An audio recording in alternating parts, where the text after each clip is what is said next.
All right, I'm going to shoot that bowling pin on the right of those four.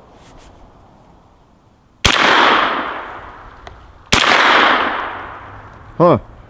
Must be nailed down. Let me try the next one on the left. Huh. Let me try that one again. Well, let me try the middle one. Well, at least I'm getting a bowling pin. Let me try the one on the left. I'll be darned. I know what let's do. Let's use Kentucky Windage on the one that's remaining. Yes. Hickok 45 here. Going to talk a little bit about Kentucky Windage.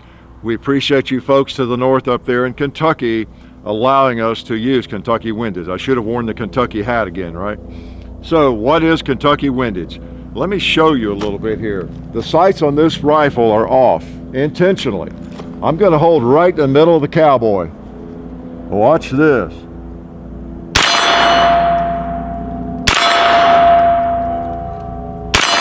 I was holding right in the middle. Let me hold in the, let's say the left on that tombstone, the left edge of it. All right, put the target, the bullets over into it. Let's shoot something like, well, we better not go out there yet. Let's go over here on this paper target. See if I have enough ammo. Oh, I'm out of ammo. Let's see, I have one more. I'll put one more on the tin can there. I'll shoot at it. Oop, went to the right. All right. That's what Kentucky Windage is about. It's when your sights are off, okay? We're clear? When your sights, for some reason, will not get the job done. Basically, I think it comes down to, it's either a windy day, so you cannot put the sights right on what you want to hit as you normally would do because there's too much wind. Hence Kentucky Windage. Or your sights are just, they're off and you cannot hold where you want to hold. For some reason, you cannot put the sights right on the target and align them properly and hit that target. Either because the sights are not on properly, aligned properly, maybe they're not even adjustable, or it's just windy, okay? Kentucky Windage. So let me show you on this paper target here. Sights are off, as we've established. So let's see how much they're off. I've put 4 or 3 little dots on that target. I'll start in the lower left. I'm gonna hold right on that little mark. Now we're not far away, so they won't be off very much. All right, I'm gonna hold right on it, try to get good let off.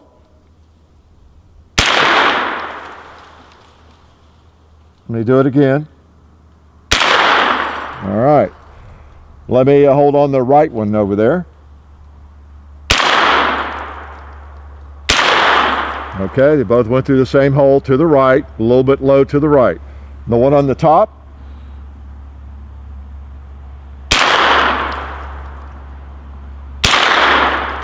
Okay, now you can see those holes, and I was holding right on the little dot I made with the marker.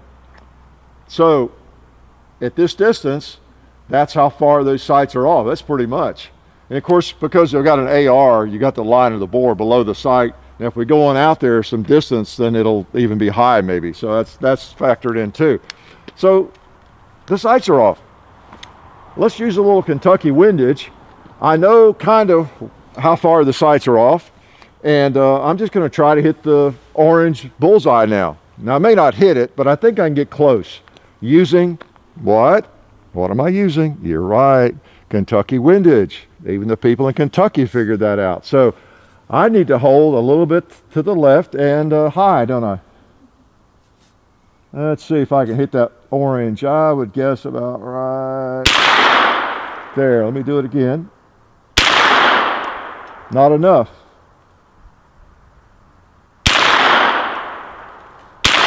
There we go, got one in there. So I was using Kentucky Windage, getting close, and then got a couple in the orange. That's what it's all about. Let me shoot at that red plate over there. I'm going to hold right on it.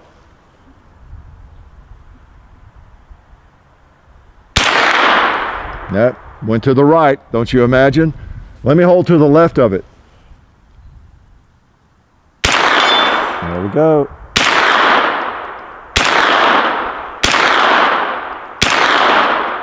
Click. Okay, when I hit it, it was because I was holding to the left the correct amount. So what you got to do is know what the problem is and how much wind you have, or how much your sights are off. That's what this is all about. You hear me use that phrase, Kentucky windage, when we're just out here shooting around. And some of you, I realize, don't really know what that means. Some of you new shooters. It is simply, as I explained, it's just holding in a spot where you need to hold the sights in order to hit the target you're hitting. It probably dates back to like 20 years ago, back in Kentucky in the, I think, the 1990s. There were no trees, and it was always really, really windy, and so people had to use that a lot in Kentucky. You know, there's just a lot of wind, no trees to block the wind. So since then, they've planted a lot of trees in Kentucky, and it's not as big a problem now. But that's what that refers to. Now in Tennessee, we have something called Tennessee elevation, and if the firearm actually shoots high, then you just hold a little bit low. Okay, or if it shoots low, you hold up a little high, and you take care of that, right? So that is more common and a little bit easier to account for, because a lot of firearms, the sights are too big or high or whatever, and we end up having to do that quite often anyway. You pick up 4 modern polymer pistols, hold them in the exact same place on a paper target, and the same sight picture, and they'll print a little bit differently, a little bit higher, a little bit lower usually. It just depends. Sometimes you can use a 6 o'clock hold, sometimes you can't. Windage is a little more aggravating. It's a little more of a problem, you know, having to allow right and left, you know. And this is not a myth either. I have shot long range stuff, international handgun metallic silhouettes, you know, back in the 70s. We were shooting at 200 meters with different things. And if it was a windy day, you would actually see the difference. The bullet would just go to the left or whatever, you know, even though your sights were on, okay, and miss the target. So it's a real thing, you know, and so Kentucky windage is handy. When would it be most useful? If you have a firearm with non-adjustable sights, for example, maybe you've got a Colt single action, you know, and the sights are just not on, and you don't want to mess with it, you know, you don't want to change the front sight. Maybe it shoots a little bit to the left, maybe it shoots low, shoots high. We even though it is typically, it's classically Tennessee elevation, we claim the elevation. Kentucky claims the windage. It's the terms are used interchangeably. It's Kentucky windage. If you have to hold the sights somewhere that's not exactly where you want to hold in order to hit the target, okay? And you just have to do that. I almost lost my train of thought. But you have to allow for it. Oh yeah, I was talking about fixed sights. With a fixed sight, it's more of an issue and more needed sometimes. You can't adjust the sights. Well, you can, you know, gunsmith or get out a sledgehammer maybe, or a file, you know, blowtorch. And so you just sort of live with it. Maybe you know with your Colt single action or even a Smith & Wesson with non-adjustable sights that, well, this one tends to shoot just a hair to the left, you know, or it shoots a little high. Then you allow for that. So that's what Kentucky windage actually has to do with, allowing for that difference. And I have some I could probably think of. I had a Colt single action, speaking of that, one time for a while. It was a short barrel. It was an old one. It was really neat. It was collectible and everything. It shot so far to the left that a lot of people wouldn't have even shot the thing. They just, you know, put it away and kept it for a collector's piece. But I like to shoot them occasionally. It bothered me. That sucker at the cowboy distance, you could hold on the cowboy right in the middle with that handgun, and it would miss it. It would miss it to the left, and that just bothered me. Eventually, falling off that's Kentucky windage too. You got to allow for the difference in the elevation of the blacktop. But anyway, it bothers me if the windage is off too much. I can deal with elevation a little bit better. So let me just take a couple more shots and show you again.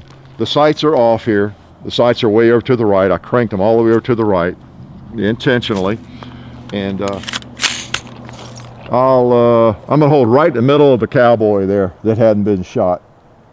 Okay. I'm gonna shoot those plates. The one on the right, I held right on it. I'm gonna hold to the left of it.